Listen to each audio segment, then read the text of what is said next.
Dear Kuya E, itago niyo po ako sa pangalang Arsen. Isa po akong bisexual Kuya E. Nagkaroon ng relasyon sa babae at lalaki.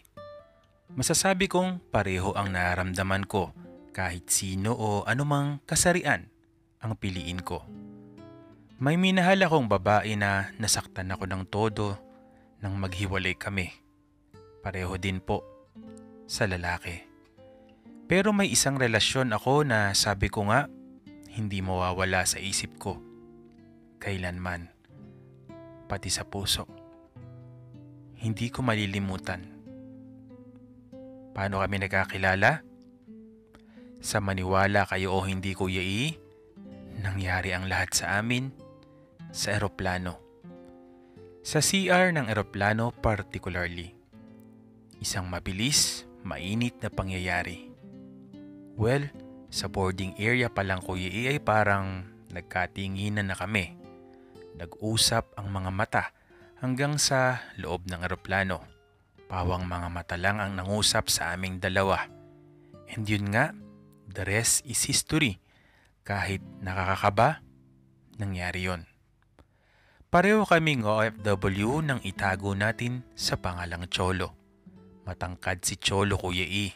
Nasa flat 6 siya. Nung una ko siyang makita, hindi ko naisip na isa rin pala siyang bisexual. Pero ganun nga, sa isang tingin Kuya E, alam na this.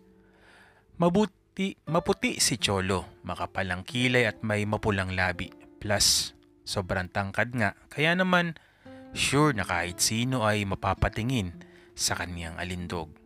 Lalo't may maganda rin siyang pangangatawan. Sa simpleng pangyayaring yon sa aming dalawa, natawa na lang kami sa lahat ng nangyari nang bumaba kami ng eroplano. Sabi nga sa ngalan ng kaelhan. Pero hindi roon nagtapos Kuya E ang aming pag-uugnayan. Dahil sa hindi naman kalayuan ang trabaho niya sa bansang pareho naming pinuntahan, nagkakakita kami at may nangyayari pa rin sa amin. Pero hindi lang basta yun pagkikita na puro L, kundi dumating doon sa punto na nag-I love you-han na kami sa isa't isa. Once a month kami nagkikita pero sobrang importante yon sa aming dalawa at ramdam ko ang pagbibigay niya ng oras sa akin Kuya E dahil constant naman ang message at tawag niya sa akin kapag hindi kami nakikita. Hanggang sa umabot ng 2 taon, nakabalik ako ng Pinas at siya rin ay ganun. Nagkita kami, nagbanding kasama ang mga kaibigan ko and yes, pati pamilya ko at pamilya niya, nakilala ko. Everything runs smoothly sa aming dalawa ni Cholo.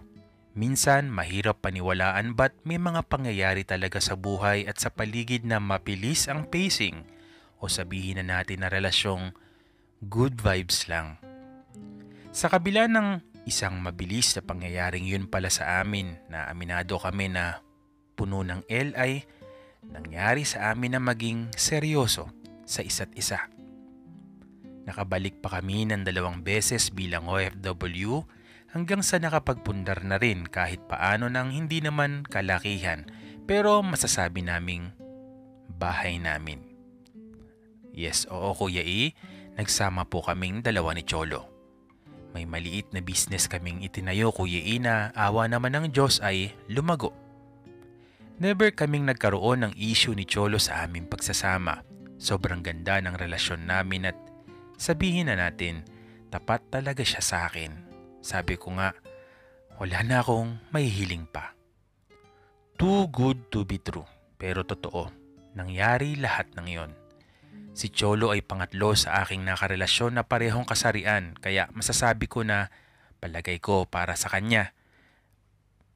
Talaga ako dahil nga wala akong mahihiling pa sa kanya. Pareho naming desisyon Kuya E na hindi na bumalik sa ibang bansa dahil sa maayos na rin naman ang buhay namin. Sobrang simple pero masaya. Pero isang offer ang dumating kay Cholo na kahit ako hindi ko tatanggihan. Malungkot nung sinabi niya yun sa akin pero ano ba naman ang 1 taon o 2 taon? Kumbaga ba buo na rin naman ang tiwala ko sa kanya, Maraming beses ko siyang pinainan noon ng mga textmate at chatmate pero never siyang pumatol sa mga yon. Wala talagang may issue kay Cholo, Kuya E. So ayun, naiwan nga ako sa bahay naming dalawa.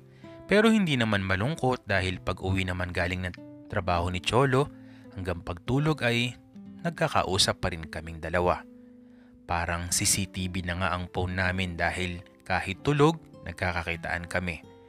Ganun ang relasyon namin. Wala na talaga akong mahihiling pa sa isang relasyong pinapangarap din naman, sigurado ni Numan. Mabilis lang ang panahon, Kuya E, at yun nga, dumating ang time na ilang buwan na lang ay uuwi na siya at nangakong hindi na babalik pa ng ibang bansa. Uuwing may malaking ipon kasi maganda rin naman ang trabaho ng mga kapatid niya kaya hindi talaga walang hassle sa kanya ang gastos. Hanggang isang araw, Kuya E, magigising ako sa isang tawag na isang aksidente daw ang nangyari sa kanyang trabaho.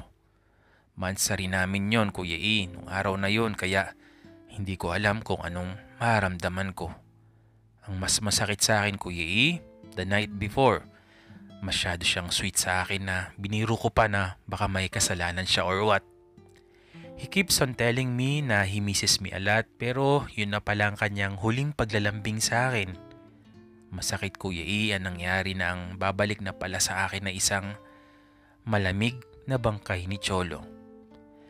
Hindi ko alam, Kuya E, paano ko tatanggapin ang lahat dahil wala na yung taong pinaguhugutan ko ng lakas na may relasyong ganoon na tulad ng sa amin. Lalo na nung huling araw ng lamay ni Cholo kung saan buhos ang mga taong nagmamahal sa kanya. Kasama kong nagluluksa at nakikiramay sa akin ang kanyang pamilya na itinuring na rin akong isang kapamilya. 4 years na ang nakalipas, Kuya E, but ganun pa rin ang pakiramdam ko. Parang bumabalik-balik pa rin sa akin. Bumabalik-balik ako doon sa lungkot. Kahit sabihin ng iba na kailangan na mag-move on, hindi ganun kadali para sa akin, Kuya E. Maging masaya man ako ng isang araw o dalawa at the end of it, malungkot pa rin ako. Madalas, Kuya E, napapanaginipan ko si Cholo. Alam ko, reminding me na wag akong malungkot pero mahirap talaga, Kuya E, na gawin yun. Hindi ko naman, Kuya E, sinasarado ang puso ko pero mukhang wala pa talaga ako dun sa ganung point na iibig o kikilala pa ng bago. Para sa akin, sapat na ang nakarang yun sa amin ni Cholo na alam kong minahal ako. Minahal ko rin siya ng buong buo at isa yun sa tatanawin ko na magandang nangyari sa buhay ko at pagkatao ko bilang isang miyembro ng LGBT community. Hanggang dito na lamang po, Kuya E. Nagmamahal, Arsen. Bigla naman ako nalungkot sa isang magandang paninimula nung kwento mo, di ba? Sabi mo nga, too good to be true, pero totoo. Yun ang nangyari sa inyo yun na ito. Medyo sobrang nakakalungkot din talaga na ganun yung nangyari sa inyong pag-iibigan. Pero, di ba, para sa iyo nga, di ba, yun nga yung tinuturing mo na tinuturing mo talaga na isang magandang nangyari sa buhay mo. So, ganun talaga ang buhay. Minsan, sobrang saya ng lahat. Mauuwi rin sa kalungkutan. Pero maraming salamat sa pag-open mo kahit 4 years na nung nangyari, no? Siguro, mabigat talaga sa dibdib mo. Maraming salamat sa iyo, Arsen, at sa lahat po ng patuloy po na sumusubaybay dito po sa ating pong programa. Maraming salamat po sa inyong lahat.